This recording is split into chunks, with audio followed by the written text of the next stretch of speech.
Well, it's middle of August here in Arkansas. We got less than 2 weeks now until we can kill geese. And me and Brent's been coming out about every other morning and scouting these birds. We got them figured out pretty well. It's going to be kind of tough to kill them, but we're going to try. 2 weeks after goose season opens up, teal season comes around. We kind of want to make this video just to talk about the early season for geese and teal, because all the geese that we hunt around here this time of year are all locals.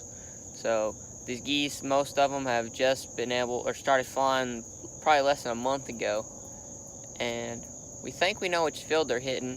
It's not too far from here, but they're coming back here in the evenings, and they're obviously here in the mornings before they fly off. But teal, on the other hand, about 4 or 5 days ago, maybe it was a little bit longer than that, I saw my first group. Brent wasn't here with me, but it was a group of 8. It's the earliest I've ever saw teal here, but I really didn't scout too much this early in the season last year. So me and Brent have both found out the last couple of years that teal are some of the most weather-related ducks out there, just because any little bit of weather change, the temperature dropping just a little bit, will push them south. And we experienced that a lot last year. The teal season was really slow until the last 3 days, and we had 2 little cool fronts 3 days before it ended, and then the last day of season, and we killed them really good.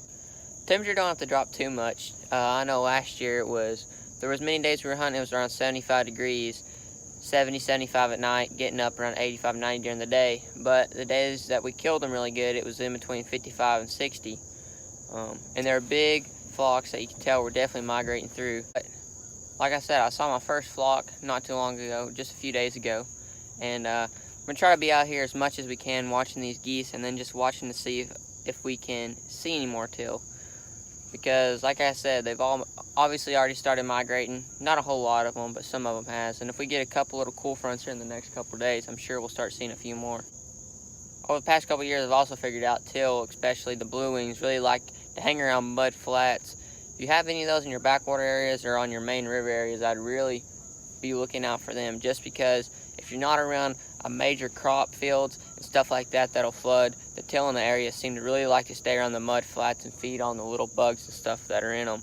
But something that we all use and we all have is a it's Duck Commander blue wing teal hen call, and it's just a simple tick tick tick tick to the call, and we all use it, and when we got blue wings around, it seems to work the best for us. We also carry around a little drake whistle and just do some slight peeps in it to mimic the drakes.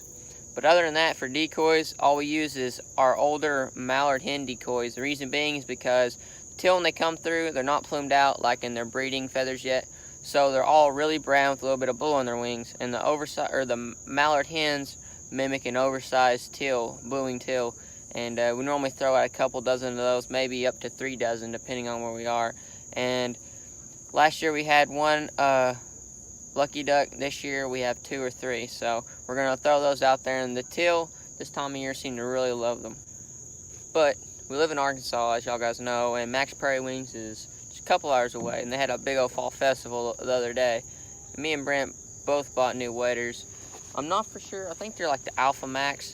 Is that what they're called? Alpha or Swamp Max, something like that, but they're made by Lacrosse, and they're a breathable wader.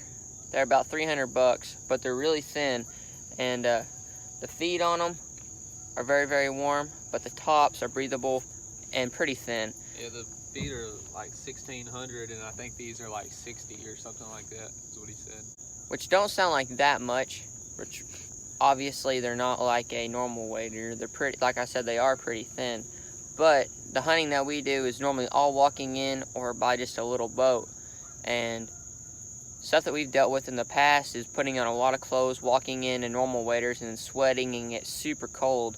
But with these, all of our sweat will be able to breathe out, and then we'll just have our layers underneath, which will make us hopefully not get as cold as we were, and be a lot more comfortable when we are walking a long ways. But other than that, that's about it. Hopefully y'all guys enjoyed this little clip.